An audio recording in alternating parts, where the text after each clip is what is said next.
Hello guys, have a good day. Yan po yung niluto ko kagabi.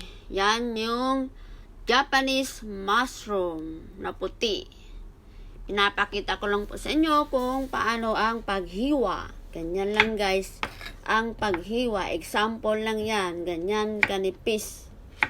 Para maganda. Para madaling maluto. Fry lang. Ganyan na ang kinalabasan ng pinaghiwa-hiwa ko sa mga Japanese mushroom. Yan guys, moku. Yan na yung Chinese cabbage. Malinis na yan, hinugasan ko na. Pinapakita ko lang sa inyo kung paano rin ang paghiwa gaya ng mushroom. Paano kanipis o ganyan lang kanipis guys. Para magandang tingnan. Para parehas ang hiwa gaya ng Japanese mushroom. Ganyan lang guys. Example. Yan na yan. Ganyan. Ayan. Okay na yan.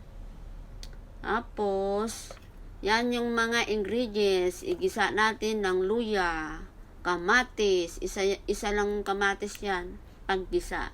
Yan na yung Japanese mushroom na nahiwa ko. Mga 8 pieces yan. Yan din yung Chinese cabbage na nahiwa na.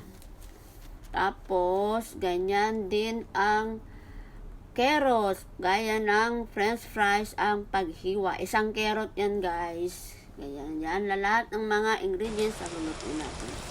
Ganyan na siya. Ginisa ko lang ng luya.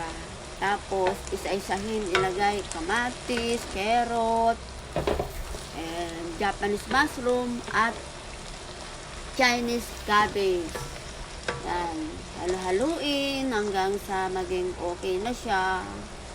Yan. Ang nilagay ko lang dyan ng seasoning ay konting chicken powder, konting asukal at konting asin. Yan na guys ang kinalabasan. Ilagay na natin sa plato. Ready to serve na. Yan. Yummy yan guys. Ubos lahat yan. Kinain namin kagabi. Yan. Masarap yan guys.